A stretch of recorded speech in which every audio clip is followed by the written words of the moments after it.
Well, good evening, everyone. This is day 2 of the 4th annual Thessaloniki Civil Society Forum. It's quite a special event for me because this is a subject which is dear to my heart in the current environment in which we live. We're following up on the major Summit for Democracy hosted by US President Joe Biden back in December. And one of the issues that was raised in numerous interventions throughout the 2-day event was, what do we do to follow up? It's great to talk about democracy, but what needs to be done next? So in our own small way here in Thessaloniki, the heart of the Balkans, we're gathering some former students of the American College of Thessaloniki, ACT, to join us to talk about what work they do in civil society, particularly as democracy promotion professionals, as human rights professionals in places that are aspiring to become more democratic, in places that are clearly autocratic. What does it mean to hold a summit, and what are the steps that we need to take to ensure that parts of the world that aren't democratic have an opportunity to become so. We've dedicated this session, I must say once again, to Dr. James McCann, passed away suddenly and unexpectedly in December, the founder and former director of the think tanks and civil societies program at the University of Pennsylvania, with whom we collaborated on numerous occasions, including hosting a Dukakis lecture in Athens in May of 2019. He was someone who was thoroughly convinced that without a healthy think tank ecosystem, you couldn't expect to have a healthy functioning democracy. And we'll be testing that premise a little bit as we go forth. Our guests, as I mentioned, are former students of ACT, the American College of Thessaloniki. I'm going to start the discussion with one of them, whom I've been trying desperately to link up with. She's a hard person to track down. It's a sign of how busy people in civil society can be and how essential the work they do is. I'm inviting to the platform now Nicole Morgray, who has just become a new position. She has a master's degree from SAIS, the School of Advanced International Studies at Johns Hopkins University. She studied in China. She has expertise in the Chinese language, experience working within human rights in China or on China subjects pertaining to the People's Republic of China. And she has engaged in some rather unique and original human rights work. So, Nicole, I want to invite you here to join me this evening. Really, at last moment, I'm so happy to see you. You're joining us from Washington, D.C. Is that correct? Yes, I'm in Washington, D.C. right now. Excellent. And now, can you tell us a little bit about the organization with which you're working at present? Yes, I just started a couple months ago at a small think tank organization called C4ADS, which stands for the Center for Advanced Defense Studies, which makes it sound a little more like it does things like CSIS or what have you would do, but they actually have a rather unique portfolio of things that they're working on. The basic, what C4ADS brings to the table is really the capacity to take a lot of data, just data that's out in the open, like corporate registries, flight logs, all sorts of different data sources that might not necessarily be the easiest thing to access for the average person, but are still publicly available information, and have used tools to kind of synthesize it and analyze it at a large scale and do analysis on all sorts of different issues, such as wildlife trafficking, weapons proliferation, conflict in fragile states, And I'm working for the recently established human rights group in the organization. That we are calling it human security. Of course, a nice euphemism. Well, I think it's the idea, we are kind of focused on, we're not necessarily, doing advocacy for human rights in an organization the way that the previous organization I worked for, the Uyghur Human Rights Project did, more clearly on advocacy. We're really doing a lot of kind of analysis related to just different aspects of human rights as it pertains to kind of the security, safety of peoples in different societies. I'm not sure. Now, because when you say security and defense, you make me think you're somehow subcontracting with the Pentagon. And I think as a think tank, you're really very far from that. No, I wouldn't. Yeah, we're not really doing defense work in that sense. Although, we people in our organization do work on things, on questions around dual use technologies, that sort of thing. So if you look at the reports on our website, you will see analysis related to that, and work on North Korea, that sort of thing. Right now, I'm still working on the Uyghur human rights issue, which I feel very privileged to be able to do. Yeah. What my colleague recently published a report on the issue, and I'm coming in to do further work on it. Okay. And now let's see. Now I have two questions. One actually relates to what we did last night. We were talking about skills and training in the public sector and in civil society. And imagine you move from a position where you're engaging clearly in advocacy to a situation where you're dealing with lots of data and you're publishing. That's a different skill set. Can you speak to that very briefly? Yes, I'd say it's not entirely different, because I was doing a lot of research and writing reports for my previous organization.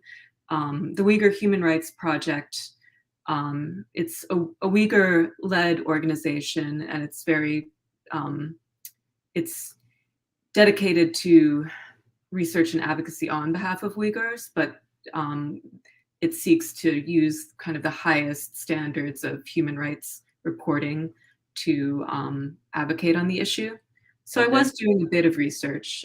In my current position, it's really kind of taking it to the next level of being able to learn all sorts of new tools and techniques. UHRP was really trying to increase its ability to use different forms of open source, like satellite imagery, that sort of thing.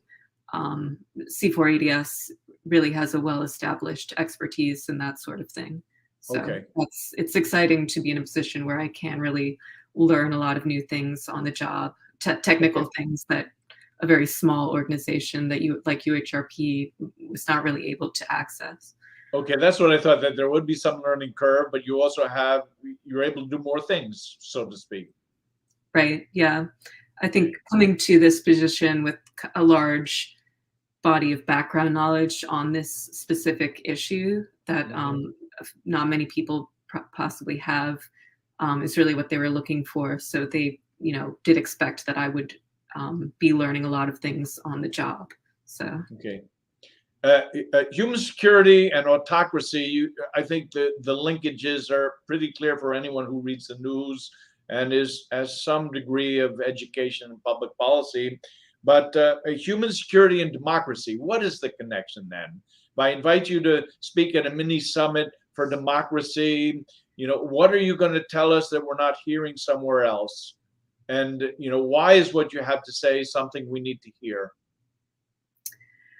Well, I would say there is certainly a major connection. Maybe it's a little obvious, when people are living in an autocratic society, they don't really have the freedom to advocate for themselves. So when it comes to the issue that I work on, specifically the Uyghurs.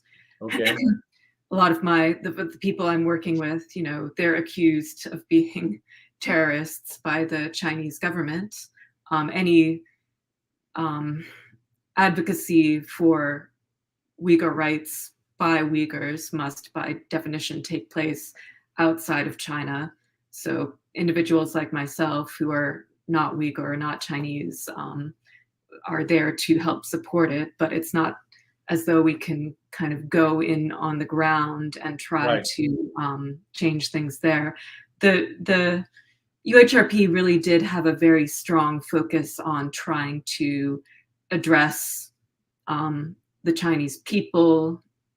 Of course, we couldn't really necessarily get information into China because our website was blocked and so forth. It's not easy to communicate with the Chinese people because it's so strongly controlled. But that really was a very large part of UHRP's mission.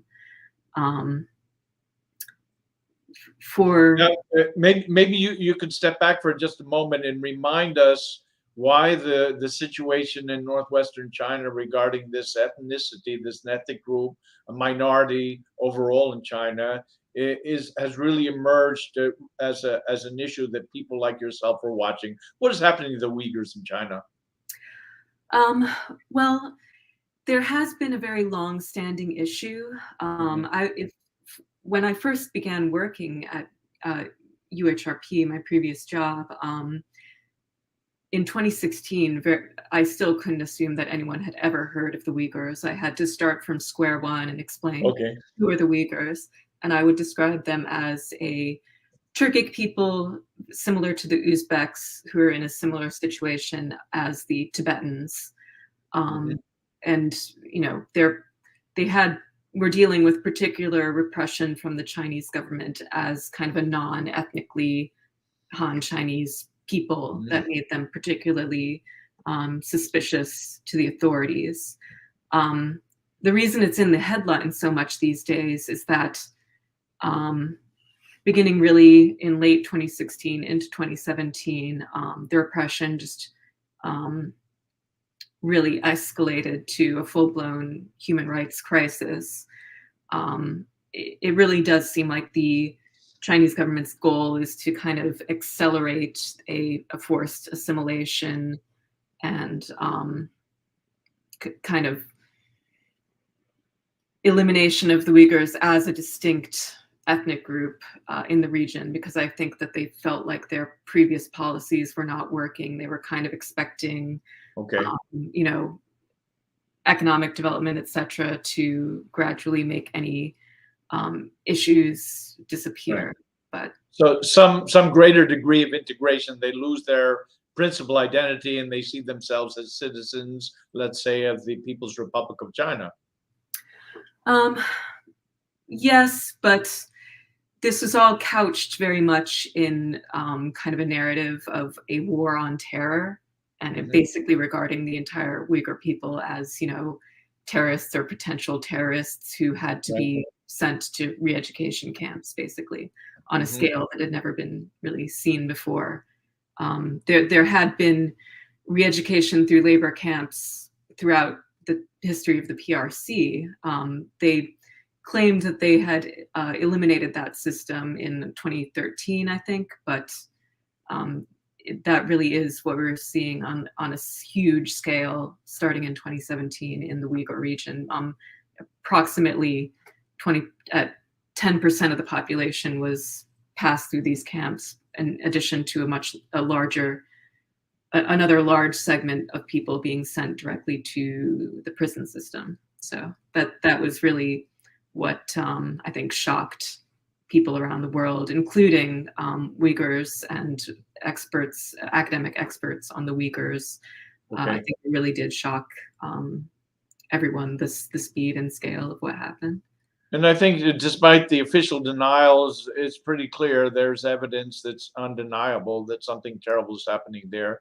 Now, I want to come back to the question again, though. Why, let's say in a country like the United States or Greece, you lived in other parts of the world, you know, in those countries, you can't imagine that you'd have a healthy, functional democratic regime if, you know, a major number of people, a significant plurality of your population, are somehow deprived of their rights. You know, it's part of the story of slavery in the United States, and how civil rights became a mainstream movement in really in the second half of the 20th century, and how we still grapple with some of those issues.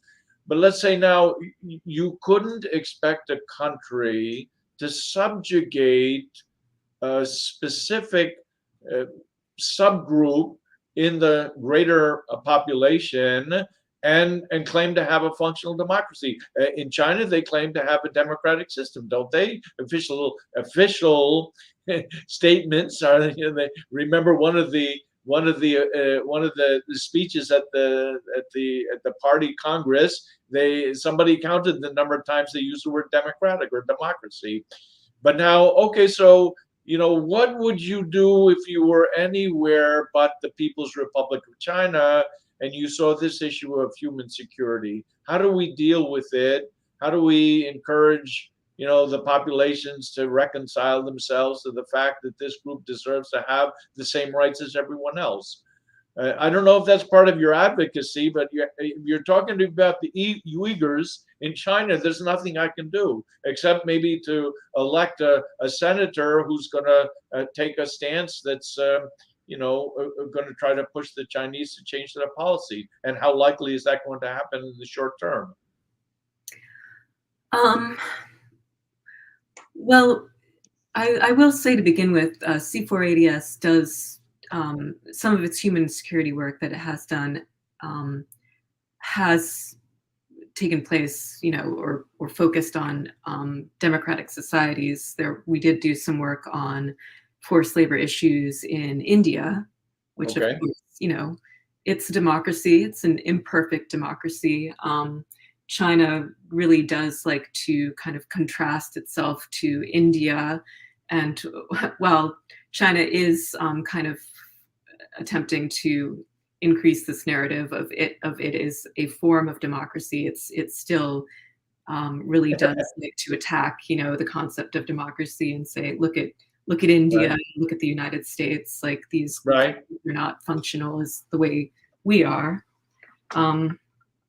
I suppose in a country like India, you know, you do have a much more robust civil society, so that really does help you when you are trying to advocate and change for things. So that's certainly important. For a country like, if you're in a country like the United States or a European country, you know, and you are looking at kind of authoritarian countries and saying, you know, well, why should I care about this? What can I do? Right. I suppose the bottom line really is that we're living in a period of time where we are really engaged and entangled with countries like this to a degree that we never have been before. Right. And, you know, when the United States, Japan, Europe, you know, when they went to China in the 70s and 80s and had such great hopes for engagement, they were picturing China becoming more like themselves. Okay. And I think now we have to kind of grapple with the idea that in some ways, you know, it's a two-way street. Yes. And, you know, China's certainly influencing us, and in some ways, we may be becoming more like them, maybe not directly through their actions, but through other things. And that's something that all citizens of every democratic country need to think about and be concerned about. I don't think we can just say, well, people in China, like what's happening to them has nothing to do with us. I really don't believe that. Yeah. Okay. Well, that's good. That's a very, very useful perspective, I think. Now, autocracy in one form or another has existed really since the beginning of the social contract, if you want to think of it as something historic. why are we so concerned today about autocracy? Sitting where you're sitting, as a citizen of the United States, someone who's traveled quite a bit, who I would like to believe, shares the ideals as expressed in the Constitution and founding documents. We didn't worry too much about, well, we did. Okay, Thomas Jefferson worried about the fact that there was despotism in Great Britain. The king was clearly becoming a despot and depriving rightful subjects of the right, no taxation without representation and so. But nowadays, it seems there's a cottage industry, if you'll permit me to say it that way. And people are getting paid to fret about the rise or the spread of autocracy. Is that something you share where you sit? I mean, I really do have to admit that it kind of is. Maybe if I'm getting paid to fret about it, maybe my motivations are not pure, but I don't feel like that's the case because I'm not getting paid that much. Welcome to civil society. It would be worse in academia. I'm right by K Street. There's a lot of people who are getting paid a lot more to try to assuage people's fears of autocrats in this town. So I really do think that we are living in a period where it does seem like there's a strengthening of autocracy. When you get back to China, it really does seem like they are trying to hold themselves up as a model of a functioning society, and that there are people living in democratic societies who might find things to admire about that. And when it comes to our own societies, I think there's a growing kind of authoritarian or at least anti-democratic impulse. I know there's been a lot of talk about, populism and so forth. And Yeah. well, that might be getting off track a little. I do think that it really does feel like we're living in a period where, authoritarianism is on the march. I mean, it's hard not to think that with current events that are happening, nearby in Ukraine, that sort of thing. So yeah, we're close to the front, but we're always concerned with what President Erdogan is doing in the Republic of Turkey, what Orban is doing in Hungary. That's a sort of a test case for the European Union. And there are tin pot despots everywhere you look, but now who knows if they're not playing an outside role, especially when the feeling at the end of the Cold War, in the 1990s, even when you were a student here, was that democracy was on the rise, and since the defeat ultimately of communism, of the Soviet Union and communist regimes throughout Eastern Europe and Southeast Europe here in the Balkans, that some theorists were even saying it's inevitable, and that we concern ourselves with questions like human security, like human rights, that would be put again on the front burner in policy terms. Remembering it was President Carter who made human rights one of the pillars of his foreign policy. That didn't work very well, but it hasn't disappeared since. It's a question of priority. Human rights as something one studies. How does one prepare to advocate, to generate information, share information, play a constructive role informing one's fellow citizens what's happening around the world? I mean, what is the best way, thinking back to your student years, unless you're going to be dropped, parachuted into a country where there are massive human rights abuses, and you try to figure it out on the spot? How does one prepare for the kind of work that you're doing now? Well, I really must say that I felt like was learning a lot on the job. I did have some background, like I did some internships on Capitol Hill and so forth, and I think that did help me prepare for at least understanding how Yeah, office how if I how can interject, elections. if I can interject here, I remember that you were working on both sides of the aisle, so to speak, that you worked for a time with a conservative think tank and then more liberal types of organizations. So Yeah, well, I worked for a while in the Constituent Services Office of Frank Wolf, who was my congressman in my district, and his name goes a long way among Chinese human rights activists because he had for a long time really been a voice for them on Capitol Hill. So I think that um, that having that name on my resume did help get the job at UHRP. But again, from actually learning and working on how to do advocacy, I we had kind of the whole organization really shifted focus into trying to achieve concrete objectives. For a long time, it was hard to even get any meetings or anything.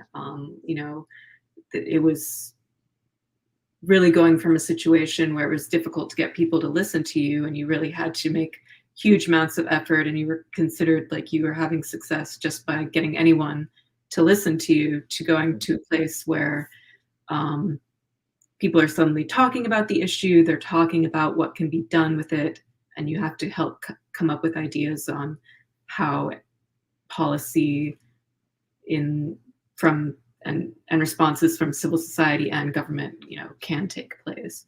So that was very much a learning curve for me. We hadn't really had kind of a track of like very concrete, specific policy objectives before that point. So. okay. Now, I don't want to say, perhaps being in Washington for now as long as you've been, you start to sound like a Washingtonian, and it's not the accent, it's the discourse.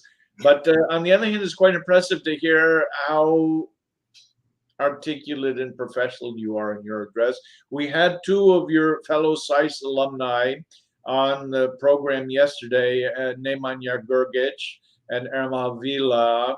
And what struck me about both of those gentlemen is that they had, obviously, in their professional careers, a learning curve too, but it was something, there was a predisposition, an ability to sort of fit in and sort things out on the fly, so to speak.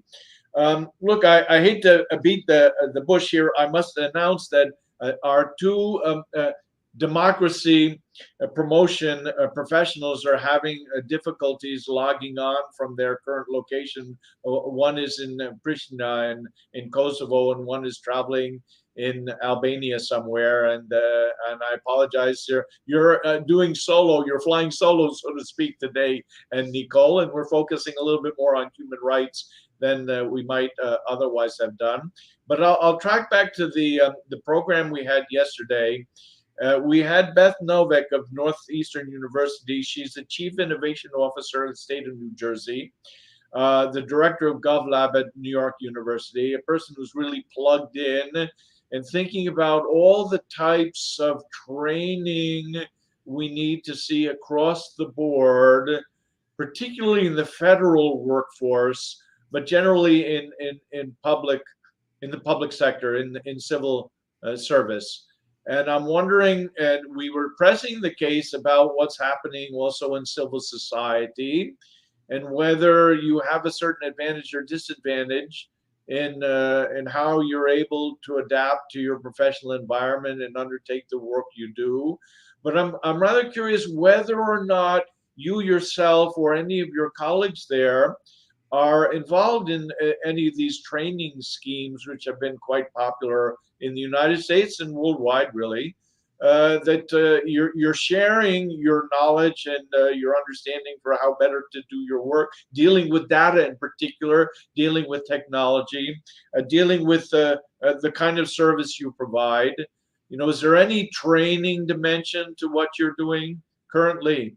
Yes, that is actually a very large dimension of what C4ADS does. Just last week, I was helping with a training that was specifically about digital security for small civil society organizations, which is something I did for the Uyghur Human Rights Project as well. Kind of basic stuff about understanding how to keep your information secure. But we also do trainings on how to actually use and access data, resources that we have access to, and we do have a platform that we sometimes share with other civil society organizations. I know that our wildlife trafficking team works closely with civil society organizations across Africa in particular, and works very closely with them. And so we do have an in-house platform that stores a lot of data that we do share with different civil society organizations and give them access to and train them on, so that they can do their own investigations. So that is a gratifying part of the job. A lot of the work is, helping journalists and other organizations get access to information to answer the questions they want to answer. Okay, excellent. Actually, that's very, very much what I wanted to know now, because that's one of the unique aspects, I think, or dimensions of the work one does in civil society. So, Thierry, Mr. Kleos was telling us in Cyprus yesterday that that's by and large what he does, that there's a lot of training there, and you fill a gap and you collaborate, and you provide an expertise that is not existent there, or the resources, or just the goodwill. And that brings me maybe to a final line of questioning that I had for you. You were here as we were really ramping up the activities of the Dukakis Center, and these days we call it the Dukakis Center for Public Service. For a time, it was public service and policy. We didn't have any expertise at ACT at the time, maybe in foreign policy, but we weren't going to do any recommendations or write any policy papers. That's changed a little bit subsequently, but it's been a while since you left. But I spent a lot of time in Greece on the television or on the radio or just in public with colleagues, trying to explain to them our notion of public service. And our notion of public service is a very old notion. It predates the existence of a professional civil service or public service where you have public servants working as bureaucrats or whatever. It's I think, embedded or embodied in a quote that I like from Alexis de Tocqueville in his book, Democracy in America. And he says, the health of a democratic society may be measured by the quality of functions performed by private citizens. And that's precisely what I mean by public service. So now you, as a private citizen, a professional, but a private citizen, trying to contribute something fundamental to your fellow citizens. Is that part of the way you see your work? Yes, that's certainly how I see my work. And I suppose it's kind of why I got into this line of work. After I moved to China, after I graduated, I taught English there and learned Chinese. And then got my master's degree in China studies. Wait. It should be. You learn Chinese. You're fluent in Mandarin, if I understand correctly. So that was some learning curve. I can read it pretty well. My speaking is a little rusty. I'm always embarrassed to try to speak, but my reading. Well, as a parenthesis, we're collaborating with an American, Peter Grease, the director of the Manchester China Institute, and we organize an event annually on China. So perhaps we'll have to call you back as one of our panelists for an event having to do with China in the world today. Okay, excuse the interruption. But I suppose my point was that when you do China studies, you have basically the option to do private business, particularly consulting, maybe some defense stuff, and then kind of civil society, human rights type work. And I knew that I wasn't terribly interested in consulting. While it's very interesting, the way businesses try to access and work in the Chinese market, I feel like it wouldn't have been very fulfilling for me, even though the salaries tend to be higher in that, that line of work. So I felt very lucky to have gotten a job at the Uyghur Human Rights Project, because it was an issue I'd long had some interest in, although I had not been an expert on that specific issue before I started working there. But I took that job with the understanding that I probably could not go back to China in the foreseeable future. So they needed somebody who took all the time to learn Chinese, but was willing to not go back there. So are you persona non grata? Are they gonna? Oh, I just don't know. If they gave, I'd be a little suspicious if they gave me a visa. They might just not say no to that. Right now, it's hard to go at all because of the COVID situation for anyone. So not a question that's been tried. Okay. You are. We were asking the question a short while ago of our panelists, and do you ever imagine when you were in high school or thinking about college? If I'm not mistaken, you transferred to ACT from a school in the United States, so that you had that experience also. But as you're approaching graduation in Thessaloniki, could you see yourself working in a position like the one you hold now? I suppose I didn't really have that many concrete ideas for what I was going to do. Okay. I knew I wanted to do something that was interesting, where I could travel, something that was hopefully related to work in foreign policy. Okay. I mean, when I graduated, it was right as the economic crisis hit, so it kind of you're lucky to have a job, right? I was actually looking to move to Japan to teach English initially, and China. I'd always had an interest in China, and I loved a lot of things about China. The food, the art, etc. And so there were programs to go teach English there. It was, I would say, it was more open and easier to move there back in 2008. And I guess the rest is history. My path I didn't really have this specific trajectory I was on. I did know that I wanted certainly a job that I found interesting. So that was please make it interesting.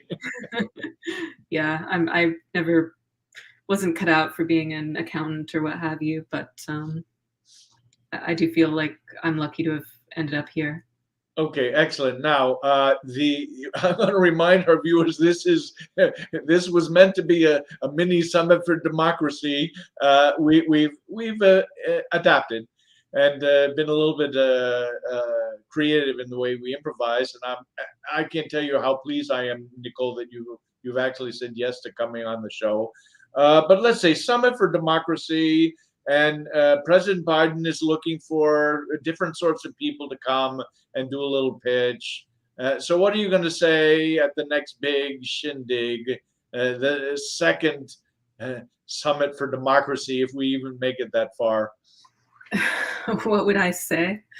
Oh, aside from no thanks, I'm a little busy these days.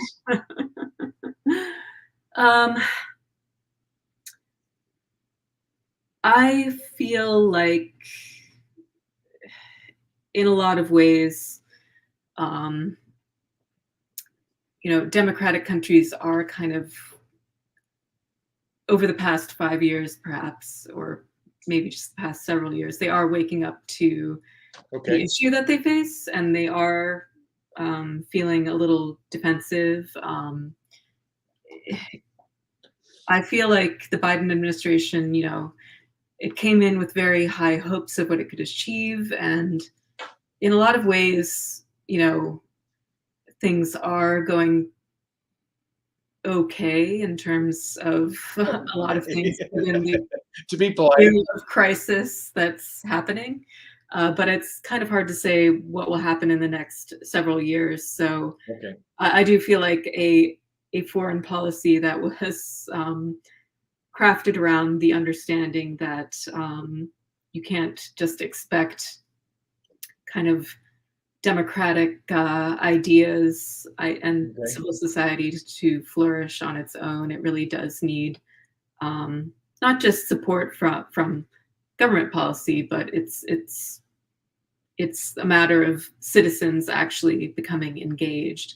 So I'm not sure if that kind of makes it sound like we need more effort here domestically to get people to act and be interested, but I'm not sure how or that will take place. I feel like a lot of people are just kind of a little exhausted with everything that's been going on. Yeah, there's a degree of exhaustion, and I feel the same. We were concerned about democracy in 2000, and then suddenly we were being told that we're not concerned about the right thing if we say we're concerned about democracy. And you have an election, and now we're ready for another election cycle. This is a midterm election year. It never ends in the United States. It's just one big party. You have maybe 1 month or two to catch your breath, and then you're started on the next election cycle. But that's part of being a citizen of a country like the United States, which claims to be democratic or has democratic institutions, and you got to learn to live with it or move to China or Russia or wherever else you might go. Nicole Morgray, and a human rights expert with a passion for the Uyghurs in China, done some advocacy, now doing fundamental research. One would hope is applied research as well. As articulate as ever, as impressive as ever. One wishes you all the best as you continue the trajectory of your career. We, just thanks at the last minute, under duress. I didn't twist your arm. It was only from a distance here, and you've really done a great job. You'll be able to watch the video clip of this either on the YouTube channel of Anixneusis. This is a monthly or bi-monthly now program in English that I do in collaboration with journalist Pantelis Savidis, formerly of Earth-3 fame. I had actually been invited for the first time to appear on his television program one Friday evening after the election of George W. Bush in 2000. And I was talking about the Bush foreign policy, I think in May or June of 2021.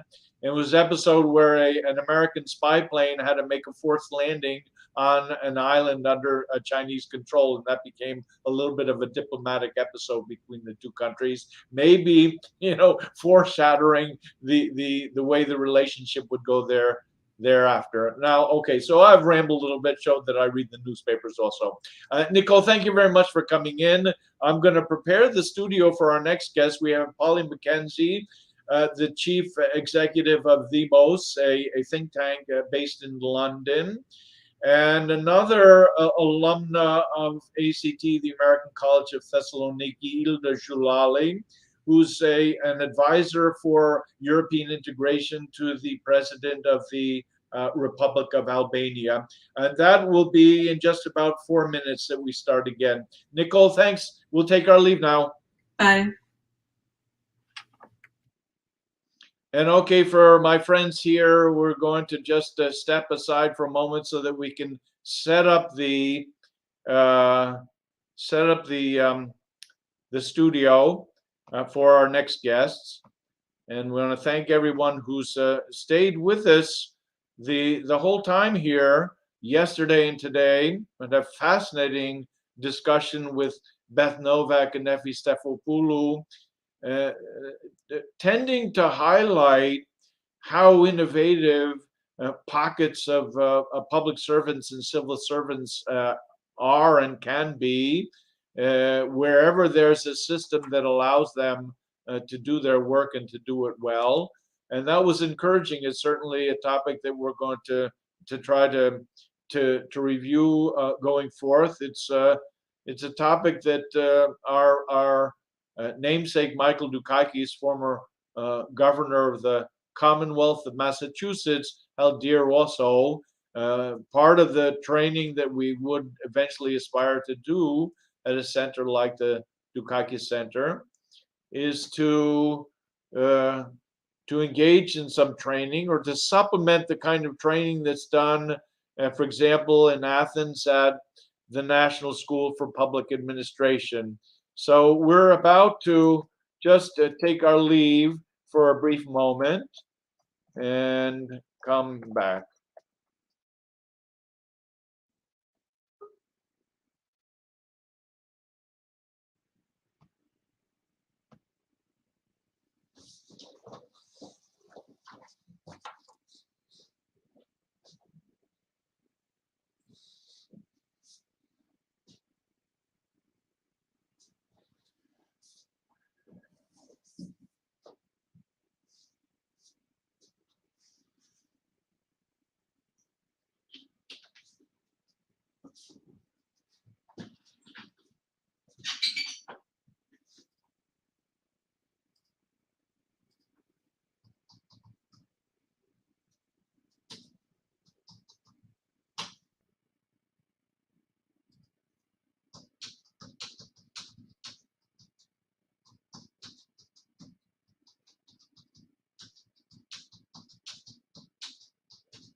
Well, I'm back here. Thank you very much for your patience. I'm going to bring in our first guest, an old friend, a very, very dear friend, Ilda Zhulali, advisor for European integration to the President of the Republic of Albania, What an honor it is to have you here in the studio with me, Ilda, and I hope you don't mind if I call you by your first name.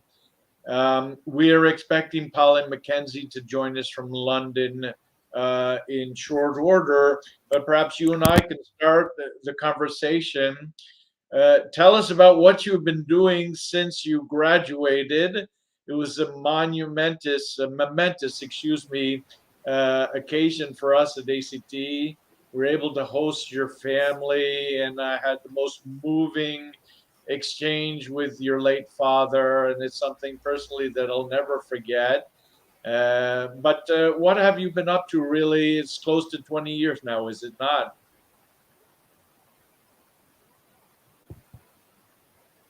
Ilda, I don't know. Can you hear me? Nee. I'm not muted. Can you hear me? Maybe you want to take the headphones out.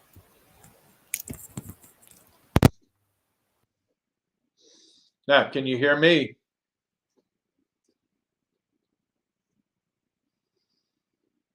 Well, I suppose it happens. It happened to Walter Cronkite, I think, in 1963 when JFK was assassinated. He couldn't get the feed. So, this is just broadcast history here. Perhaps if you try to reconnect. No?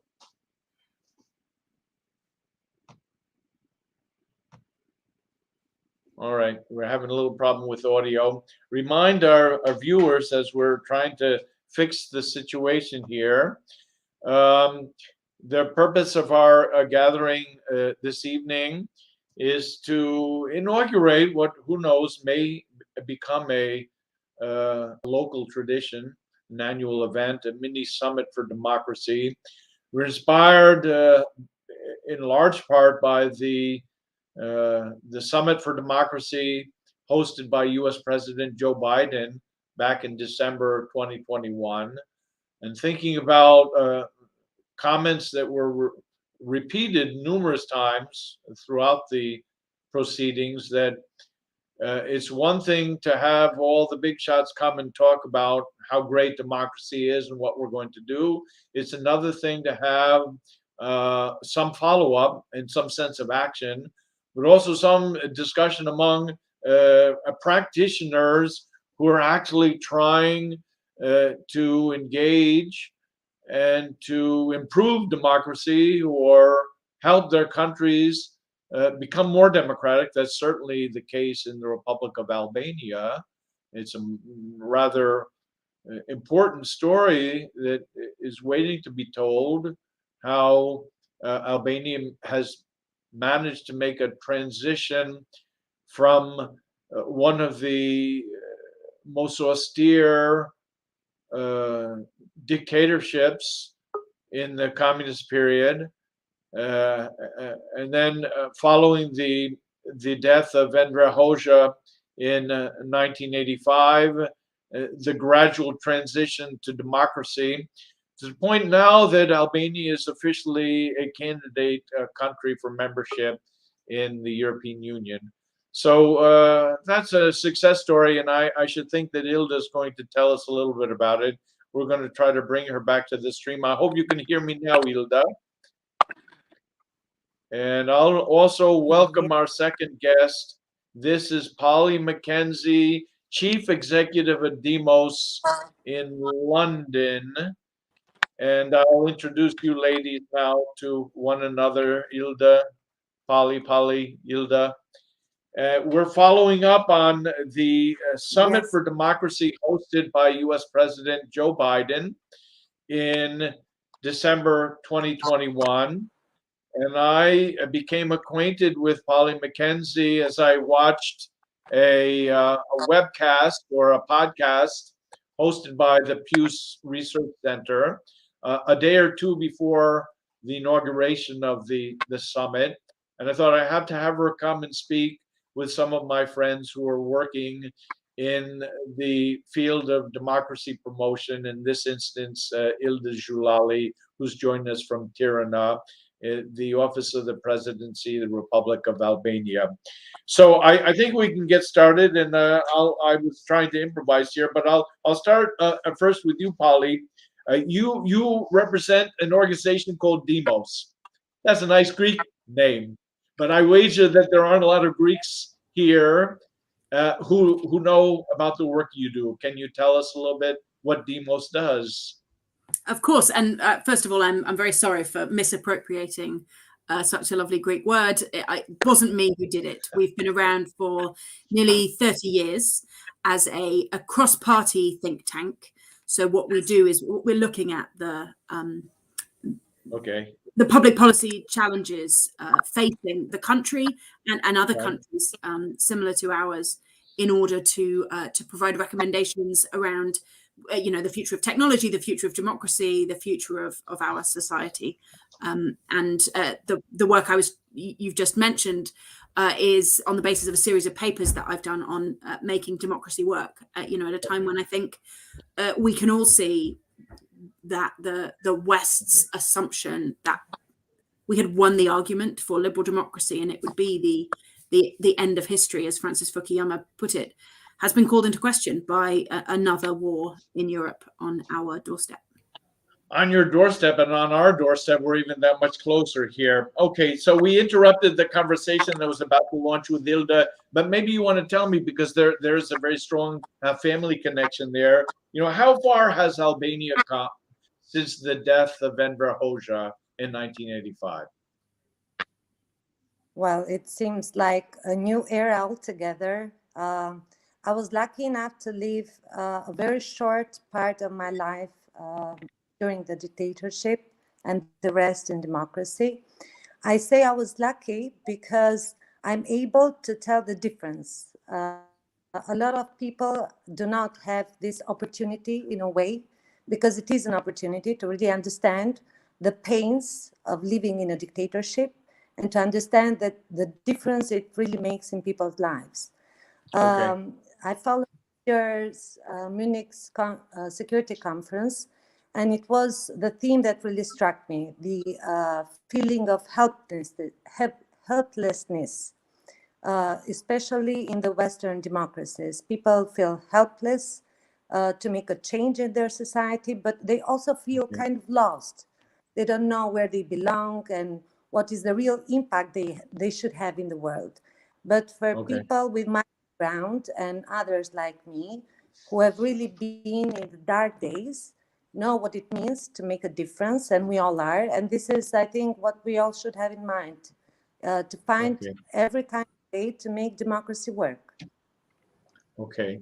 And now, do you feel comfortable telling people that Albania is a democracy? Are you still in transition, or are your institutions robust enough that you feel confident when you say Albania is democracy? Well, there is nothing like a perfect democracy, but Albania is very far from being there. Albania, according to the Freedom House reports, is a hybrid regime. This is unfortunate. We would have all loved our country to be already in the stage with other free nations, but we're not there. We're still far from it. We've had considerable progress, I should say, but still our country is backsliding, particularly during the past years. And this is a common feature, I think, in the Western Balkans in general, according to European Commission's progress reports, but also to Freedom House reports.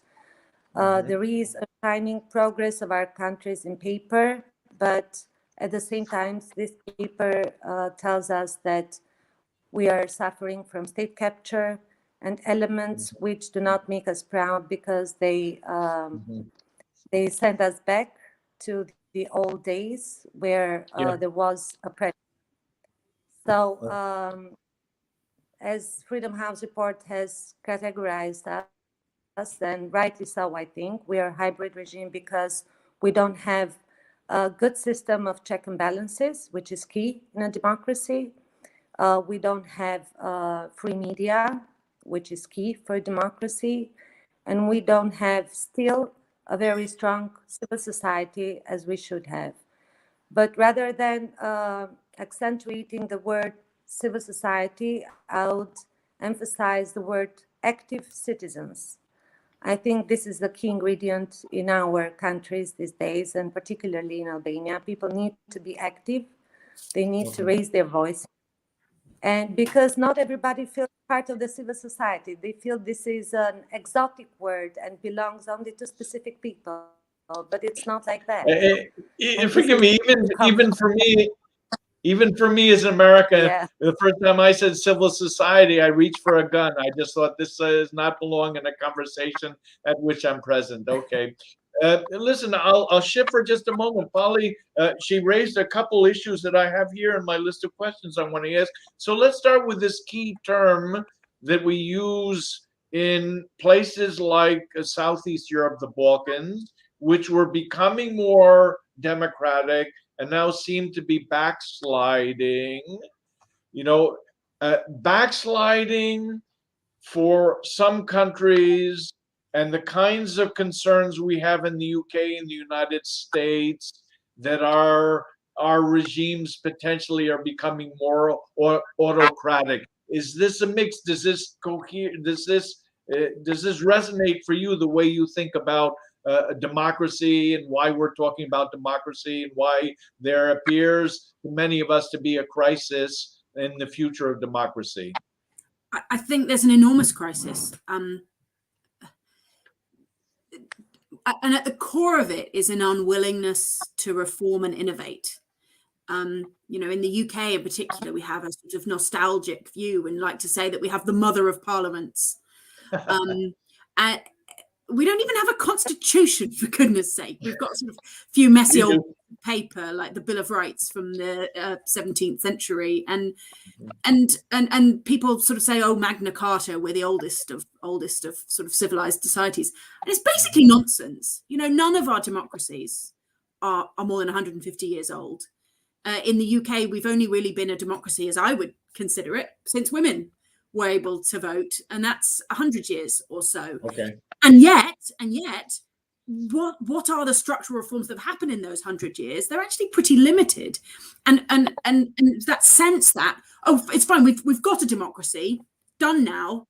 Let's just go and get other countries to be democratic, instead of recognizing that institutions need constant nurturing. I think the mindset for a democratic society has to be the mindset of a gardener, not an architect. An architect builds something, walks away. A gardener recognizes that you are always in a state of nurturing, repair, and kind of and navigation, and that's what our democracies need.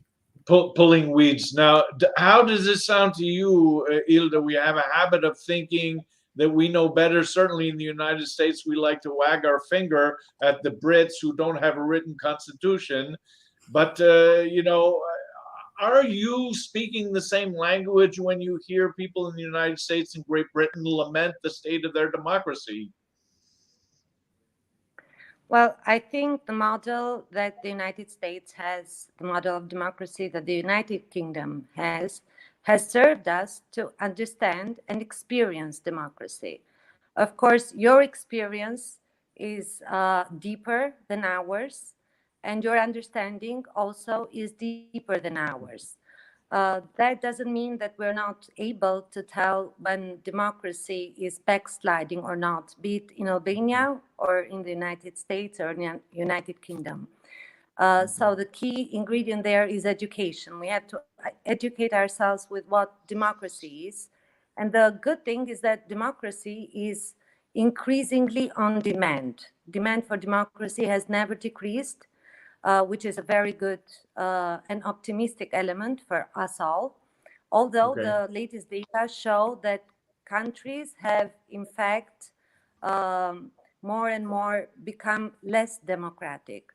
So there is a problem there, because as demand by people grows, those who are in government are tending to go towards more illiberal democracies, because this is, you know, it's kind also of a sexy term, because it's illiberal, but it's a democracy. So, but this is nothing but a hybrid regime, an authoritarian regime, and for countries like us, the most important thing is elections. Okay. Elections are because that's where the legitimacy of government and all institutions comes from. Okay. We'll talk a little bit about institutions and some of the, excuse me, you want to add something to that, Paulie? I think the most important thing in a democracy is the rule of law. And I think we sometimes imagine having a democracy, which just means, in the end, possibly the tyranny of the majority is enough. And the will of the people is vital. It does confer legitimacy on institutions. But if you haven't got the rule of law, you've got nothing. And we at the moment are moving away from that. Ilda used the phrase liberal democracy and illiberal democracy. We've thought too much about the democracy part, about the voice of the voters, and too little about the liberal part, about maintaining the rule of law and the rights of the individual, even in the face of the wishes of the majority. And you have to find a way, and this is on us as voters, to make democracy the guarantor of the rule of law and liberalism, is that we have to be offended by governments that are corrupt and defy the rule of law and subvert the rights of individuals. We have to be offended by that. And then we need the power, as Ilda says, that electoral power to be able to get rid of them. But we have to remember to be offended by bad governments. And certainly in the United Kingdom, we have forgotten that skill. And I think too many other countries have done the same. Okay, Ilda, you wanna come back on this? I mean, because now there was a brief moment in the process of your becoming democratic, late 1990s, where there were some really terrible scandals, and you say, well, if yes, I'm offended by lapses in the rule of law or some chink in the armor, then I've got to take action, and we've got to correct that. But rule of law in the Albanian case, where does that stand? Well, I need to make a strong distinction here between the rule of law in terms of the normative state and prerogative state, as the German lawyer Ernst Frankel made many years back during the Nazi era. He made a beautiful book, The Dual State. And he is warning us of what can happen in a country where there is rule of law and the laws are in place, the institutions are in place, but the way they are used, instead of serving the people, they are in a way a new form of a coup d'etat that comes from within the system to give power to current government and to those who are in power, to misuse their power against their people regarding special circumstances, implementing special laws that instead of satisfying people's needs and serving public good, they serve to empower those who are in government. So this is one of the great dangers that we are facing now. And we, of course, live in a market economy, but we have now seen a phenomenon of oligarchs, of special laws, which are drafted and serve to only very few people. And these laws are passed in parliament, of course, but they do not absolutely serve to the public good. And this does not strengthen institutions. This weakens them, and this weakens institutions by law. But at the same time, this makes citizens not only vulnerable, but it makes them feel helpless and rather to leave the country instead of staying home and fighting for their rights and to improve the situation. So this has, if you will, a domino effect, a negative domino effect on the society. And it's a concert of issues and problems that all together come related to absence of democracy. And what Albania needs but also vulnerable countries like Albania need, is a model, a good model, but also international support. Okay. However, Well, that increase yeah. lacking. We were to have hosted two professionals in democracy promotion. They were unable to attend a little bit earlier. And that would have been, how is it that we on the outside, even me as a citizen in the United States living in Greece and Thessaloniki, can contribute somehow the moral support, if nothing else, that you require as you try to strengthen these institutions. Forgive me for interrupting you there. Paulie, I want to ask you, this is meant to be a summit for democracy. You spoke a little bit beforehand. You've had time to digest what transpired in December. What do you expect to transpire at a summit for democracy? I mean, what is there? And this is, one would think that potentially we're offering moral support, if we're the United States, to countries like Albania, to say, yes, there are a lot of people who are in favor of democratization, of we would choose democracy over some other form of political regime. But what were your expectations as you're watching? You were extraordinarily articulate and feisty, I would even say, in the comments you were making live a couple of days before the summit began. So for me, I think that the stakes are enormous, and we are seeing it play out in Ukraine right now. Actually, one of the most powerful things that sticks in my mind of President Biden's comments actually comes from the anniversary of the Capitol riot, where he spoke, and he said that the leaders of China and Russia had said to him that they believe democracy is a weak system of government. And whilst Putin might himself be more of an expansionist than President Xi, who I think has a different approach to extending Chinese influence, they share that ethno-nationalist view that their role is to take control of territories which they believe to be populated by their ethnic groups, the Russians or the Chinese, with Ukraine or Taiwan. And they are driven by a belief that democracy is rubbish. Okay. And I think it's really important that we grasp this, because what I talk about in the series of pamphlets that I wrote is, like I'm 41, like I was a teenager at the fall of the Berlin Wall, and my sister brought me home a piece of the Berlin Wall from Spain, and I've got I came into adulthood with that. Yeah, I had a piece too. I'm probably the most of them are fake, but that's capitalism for you. But that's that I came into adulthood with that sense that this was settled. Democracy had won, and capitalism and democracy were kind of the same thing. And look, boom, it's all sorted. And sure, there was incremental work to be done, help supporting, ex-Soviet states, or allowing democracy to spread and thrive through other parts of the world. But it was settled, and all of that arrogance to me has been just torn to shreds. And I worry that there's still far too much arrogance and complacency on behalf of established democracies that somehow believe that democracy is still the guaranteed permanent future and the best, just because it happens to be the best moral system of government, I think, so there's this book, How Democracies Die, which reminds us that every democracy in history has died out, and there might just be a blip.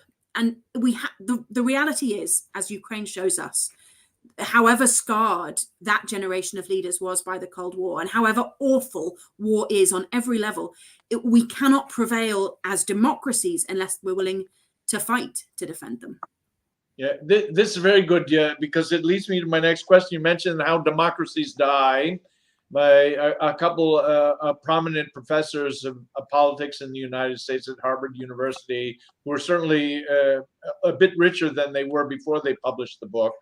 And I often think, especially when I talk to people like Ilda, who working in the former communist regimes, and I suppose if you were talking to someone in Ukraine, they might share this. Is this pro-democracy, or this democracy promotion community we'd like to imagine exists, a bit of a rich kids club, a cottage industry for those of us who are pretty comfortable and lament the fact that maybe the wrong party won in the last election, and gee whiz, it looks like it's over. If you're a Republican in the United States, and you're even willing to concede that Joe Biden won legitimately, it's dire, it's terrible. This is a result. It means democracy is over. We can't trust anyone to vote anymore. But is that something? Is that a symptom that we have when we think about democracy, as well off as we are, and perhaps has little to do with the reality in former communist regimes? You mentioned, for example, Ukraine a couple times already. Are we spoiled brats here, you and I, in the United States and the UK, lamenting the state of our democratic regimes? We are spoiled brats, there's no question, but the element of that that's most harmful for me is the complacency of it, of thinking that we got it right, that we have the right democratic system. Okay. Why do we have the right democratic system? We have to be constantly updating it. There are, throughout Europe and parts of the United States, lots of experiments in new forms of participative democracy in particular. Right. We also see there was also, you might not call them experiments, but there's also the rise of a different model of populist democracy that is driven by a huge amount of that ethno-nationalism that I've talked of, real fear about, great replacement of diversification of our populations, and a desire to return to the kind of like great leaders of nation states basically at war with one another as almost an active destination. And those people consider themselves Democrats too. Boris Johnson, our Prime Minister,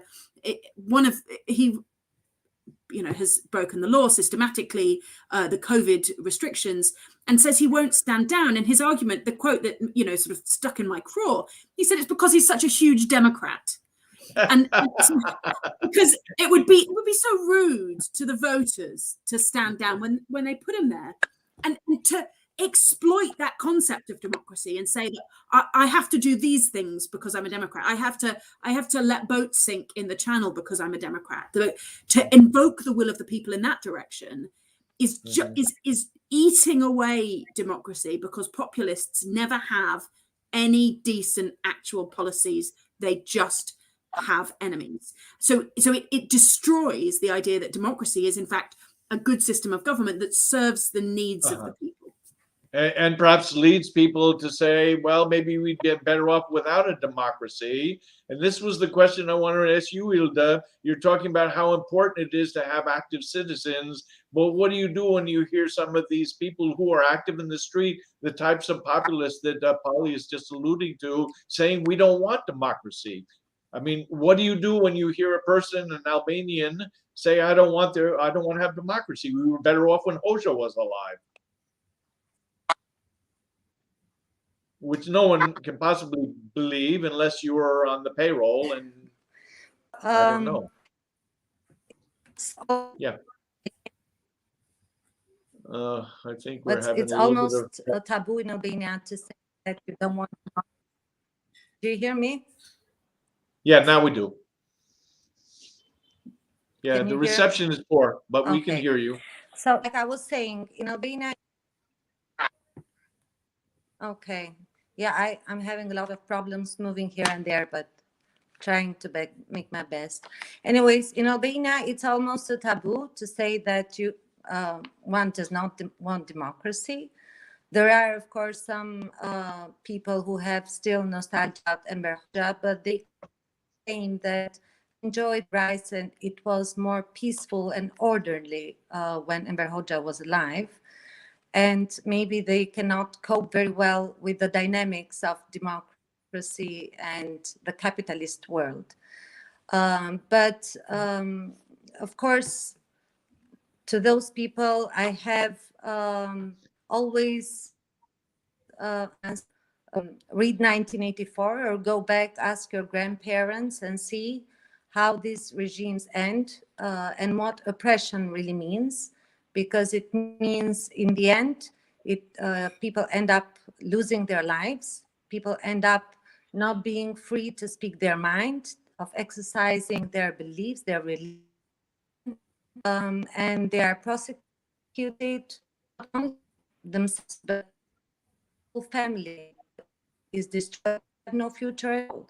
So democracy is most and foremost about freedom. And only those who do not have freedom really understand what it means, because people many times take it for granted and they think that any circumstances of leadership, not true. Because dictatorships, the first thing they take from you is freedom, and with that they take everything. Nothing else. But I think democracy is threatened by the classical communist oppression that we all went through. So it's not just George Orwell's 1984 in history. There is a great author, Aldous Huxley, of The Brave New World, Huxley, right? And he warns us of a different kind of Whoops. I didn't quite catch that last thing. Because they passive. Okay. It's we're losing. Talking about an author, Aldous Huxley. Right. Okay. And he talked about a new kind of oppression, and he was talking about people's addiction to amusement. They are so addicted to being amused and getting pleasure as their main source of living that they do not care, and they are happy. They do not care anymore what's in their lives. So this is one of the big threats of our society, I think, in the era of internet, and where people are constantly online, but not really worried about the substance of things. Very superficial. Okay, Ilda, you're breaking up. You're breaking up. I'm going to interrupt you again. I apologize for that. I want to turn towards a series of slightly more constructive questions, and have to do with your role at the presidency, advising your president and your government with regard to matters that you need to attend to as you seek to become a full member of the European Union. But I'm going to start with Paulie first. I heard you speak, and it was the most passionate and substantive discussion I've heard in quite a while. You use these terms. You spoke of redesigning democracy and re-engineering the mechanisms of democratic systems. And this resonated because I'm sort of an old-fashioned student of political institutions. And if you ask me why we've had success in the United States, is we have these institutions that serve as guardrails. But you seem to be suggesting that, maybe our thinking is a little too old-fashioned. For democracy to work, we need to reimagine it somehow. What do you have in mind when you say such things? Constance. Sorry, my husband's just calling people to dinner. Dinner. Yeah. It happens on the BBC too. So what I'm interested in is, I guess, an instrumental case for democracy, because we know that democracy can't prevail unless it's actually a good system, an effective system of government. It being a moral system of government is insufficient for it to survive. And I think that there are, across lots of countries, plenty of evidence to support that Putin or Xi hypothesis that democracies are just a bit rubbish, and they are failing to navigate the vast complexity of policy and governance in our age. They're struggling with infrastructure. There isn't a country in the world with a democratically approved plan for us to get to net zero. We don't know how to cope with the aging demographics. We don't know how to build nationhood from diverse communities. And my belief is that we need to adapt our democracy to focus on building what I've called a gravitational state. And I believe that we need to do that because the competitive advantage a democracy has is the demos, is the sense of identity and nationhood and solidarity between people. It's that drives our willingness to comply with the law without huge enforcement. It's that which drives our ability, our willingness to fund social protections for other people that enable them to then bounce back and participate in the economy without huge mechanisms of enforcement. And it's social trust which drives economic performance and drives well-being, which is the only thing I think democracies have in their arsenal, which authoritarian regimes simply cannot and never will be able to match. So the question for me is, how do you build a state that's actively trying to build that demos? In an entirely, in a sort of medieval fantasy sort of nation, what you've got is a bunch of people who look the same, sound the same, do the same things. And their sense of social solidarity, the bonding capital between that group will be very high. They all sound like they're from Monty Python, for example. Yeah, exactly. In a modern democracy with, in the UK, 70 million people, huge cities, far beyond that kind of number of whatever it is, 140 people that we're capable of relating to, what does it look like to build nationhood that isn't constructed on an ethnic identity basis against a set of outsiders? For me, it's about a government taking a really active role in building the relationships between citizens and between citizens and the state. And I think that for a long time, we thought that didn't need to be done, that it would happen by default. And if you want to have, as I do, a diverse society, we have 5 generations alive at the same time for basically for the first time in human history. We have populations that are much, much more mobile than ever before. We have to go through this vast transition of the entirety of the Industrial Revolution in about 15 years in order to get ourselves away from climate change. You can only do that if you are building actively social solidarity. And instead, what we've got is hyper-personalization in our politics, hyper-personalization in our economies, hyper-personalization in our media consumption. We're being driven apart. The only thing that can act to pull us back together is the state. Paulie, you mentioned initially that Demos or Demos, I don't know how to pronounce it with the British accent, is a cross-party think tank. Did I catch that correctly? Yes.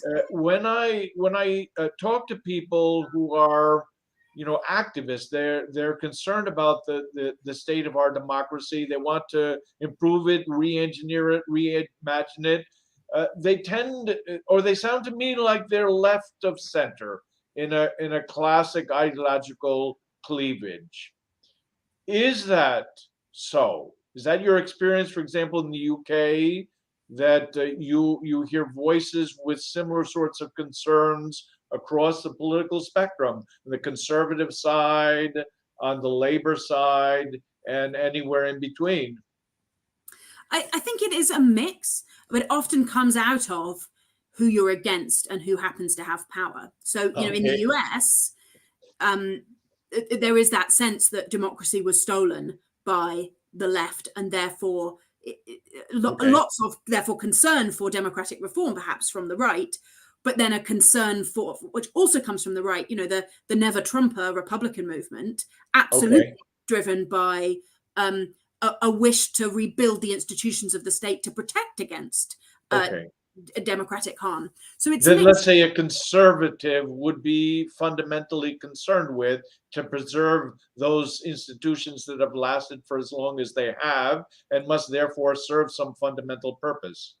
That's true. But then I think really successful conservatives are open to the adaptation and the reform of institutions, because it's like the sort of the oak tree in the Aesop's fable, that the oak tree falls if it cannot bend, and if you want to resist iconoclastic forces, you have to be what I would call iconoplastic.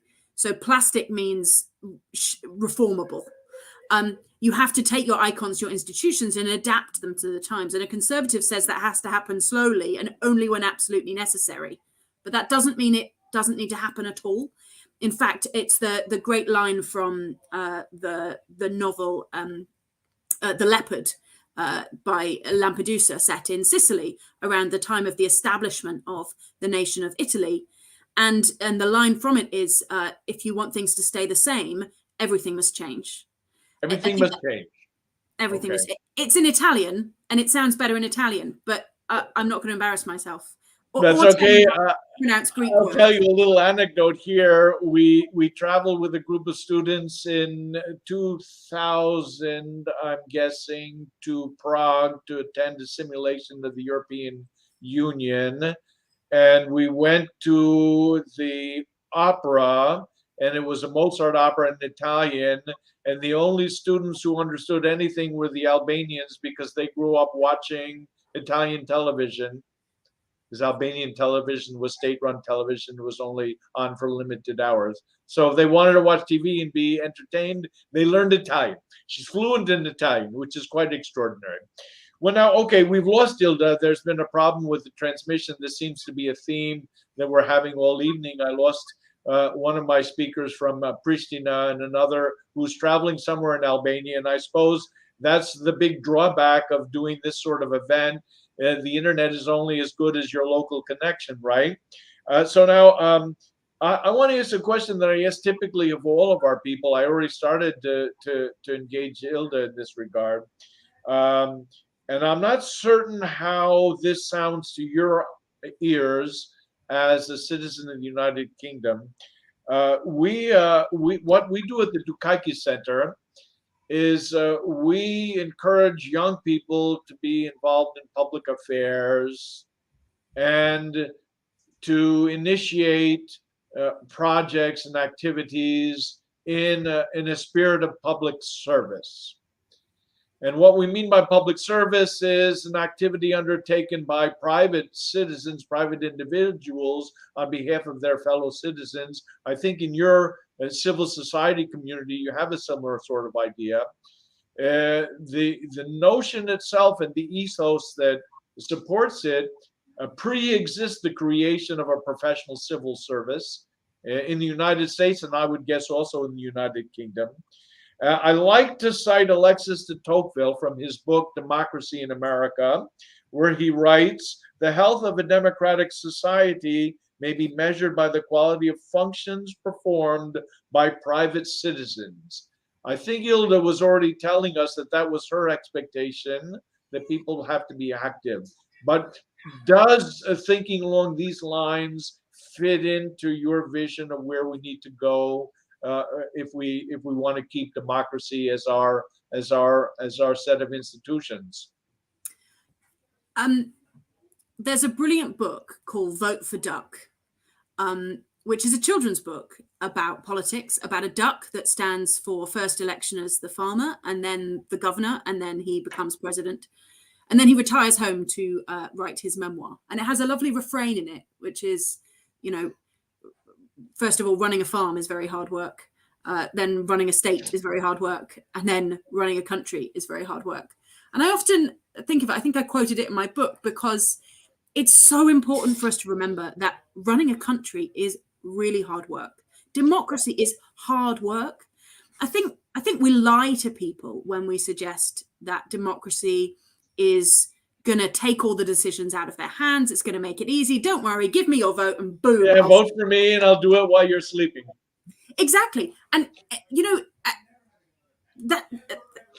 it's never going to work that way. Civil society, public action is completely essential. We have this tiny little fragment of it in most countries in the form of jury service. I did a week of jury service, and I learned more about my fellow citizens in that week than I think any other week of my adult life. Okay. And the contribution that you make, there's so much wrong about how we do our election campaigning. At the heart of it, we act as if a vote is a transaction, that you are a customer of the elected politician. Give me your vote and you'll get what you want. But even at its best, democracy is not about what you want or I want. It's about what we want and what we can agree on. And we fundamentally misframe democracy and then overpromise. And no wonder Ilda was saying very compellingly at the beginning, I think she might be joining us again, about that sense of people feeling helpless. They feel helpless that they can't control their society because they've been told that they can. They've been told that democracy puts them in charge, but with no effort. And that was a lie. Democracy has to be hard work. And we have to recognize that involves campaigning, advocacy, getting involved. And it also requires one of the things the institutions need to do is devolve power dramatically. One of my predecessors at Demos, Tom Bentley, wrote a brilliant paper called Everyday Democracy, which made the case that, with the best will in the world, some stuffy old place in Westminster isn't going to be of interest to most people making esoteric big decisions. If you devolve power to the level of people's everyday lives, of their community, their hospital, you can actually involve people. And by being involved, people build the democratic skill set of compromise and understanding and empathy. If people are dealt with as customers instead of as citizens, they expect more than democracy can ever deliver. And that's where you get the rise of populism, in that gap between the promise and what's delivered. Excellent. Okay. Well, it sounds like we're speaking or singing from the same choir book. I don't know what the right expression is. I had one more question, and then I think we'll wrap it up. Unfortunately, we've lost Ilda. She seems to be frozen here somewhere in cyberspace, and we'll try to get her back. Okay, as a citizen of the United States, I've been told many times that we're number one, and we become accustomed to thinking that we're the indispensable nation, and that's changing, and it's a shock to many Americans. But I'm wondering, how do you see it across the pond, so to speak? What will happen if and when democracy in America falters? I think the ripple effect is just hard to imagine. That doesn't mean that the moment democracy falters in the United States, it's eclipsed from the whole of society. Europe remains dominated, at least by relatively well-established democracies. But the power and the might of the United States is unparalleled. It's slowly dripping away as China grows in power and heft, and as the biggest country in the world. So the age of Western hegemony, I think we can assume, is coming to an end. And the question is, as power is reshaped in that way, what do you do to ensure that democracy is preserved, but better than that, thrives and continues to grow? If American democracy is permitted to falter, as it is so hard to see how over the next 200 years it doesn't falter everywhere as autocratic regimes take power and dominance. I think, though, there is a lot of power, though, resides in Africa. I think we talk far too little about Africa. I don't know if you've seen we ignore it at our peril, I think. Yeah, enormous peril, but also enormous opportunity. I don't know if you saw the speech by the president of Kenya, I believe it was the president of Kenya, about Ukraine and about that challenge of building a kind of non-ethnic nationalism, particularly in societies that have been riven by the. Well, Kenya's a good example, and we could learn a lot from how they've tried to deal with it. And whilst Africa still also faces enormous poverty, enormous war, terrorism, there are bright spots. But again, we have let China, with their Belt and Road Initiative, build networks of influence and impact throughout the world, really, that threaten the idea that democracy is the best form of government. And if you are looking for the bright lights of how to run a successful country, the tragedy is you don't look to America now. And that shining beacon on the hill, which was always overblown and overpromised and complacent and arrogant, but nevertheless had something in it, in that concept of an American dream of life, liberty, and the pursuit of happiness for all. And that's actually a very interesting observation. We have a very humble China Watch project underway for a number of years here, really. And I was exchanging a few thoughts with one of our previous panelists who watches for human rights abuses in China, notably among the Uyghurs in northwestern China, and that well, gee whiz, if it isn't the case that people are not going to turn their gaze automatically to the United States anymore, when they can learn from the Chinese, and they are seeking to learn from the Chinese, and you can even speak of best practices emerging from that part of the world. And we, as I say, it would be a massive mistake not to be looking around the world to see what others are doing and see what lessons you can learn. Paulie, this has been every bit to my satisfaction to have you on the program. I only wish we had more time, and I may invite you to come back in a little while and talk about things that are happening with regard to Brexit, with regard to devolution in the United Kingdom.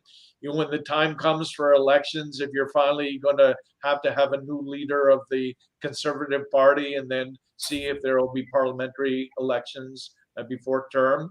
That would certainly be interesting. And I love to hear you talk about institutions and theory, and we seem to be on the same page very much. So I can't, say thank you forcefully enough, and express my gratitude for being with us this evening.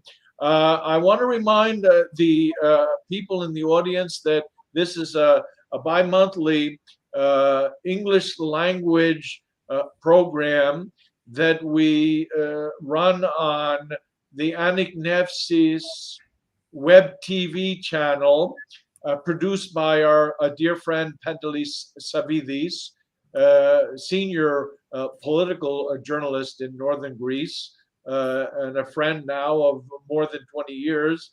I was explaining previously that one of my first appearances on Greek television was on Pantelis's Friday evening program, Anixneusis. In May or June of 2021, we were talking about what the Bush administration was doing and how it was conducting its foreign policy. And we've been friends ever since. We're going to premiere the Dukakis lecture from May 2019, featuring the late Jim McGann, the founder and former director of the think tanks and civil societies program at the University of Pennsylvania. We collaborated with Jim on a number of occasions and brought him to Greece in 2019 for the first and only time. He was a force behind the global think tank movement, and our operation at the Dukakis Center, and I'm guessing maybe Paulie's operation at Demos, would certainly be different and less well connected than it is presently, thanks to Jim. So, well, Jim, if you're within earshot, thank you very much for the privilege of collaborating, and here's to your memory. So you can watch that on our YouTube channel at 9 p.m. this evening, Athens time.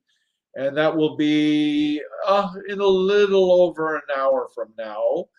You can find our YouTube channel at Politis Dukakis Center. Politis is the Greek word for citizen, and that would be Politis Dukakis Center, or Politis Dukakis Center. You do a search on YouTube and you'll find us. There are lots of other videos from our previous events, and eventually we'll add this video from this program to the mix as well. So that is the end of our program for this week, the 4th Annual Civil Society Forum. I'm David Wisner, the Executive Director of the Dukakis Center at ACT, American College of Thessaloniki, where I'm also a Professor of International Relations. I'll take my leave. Thank you for watching.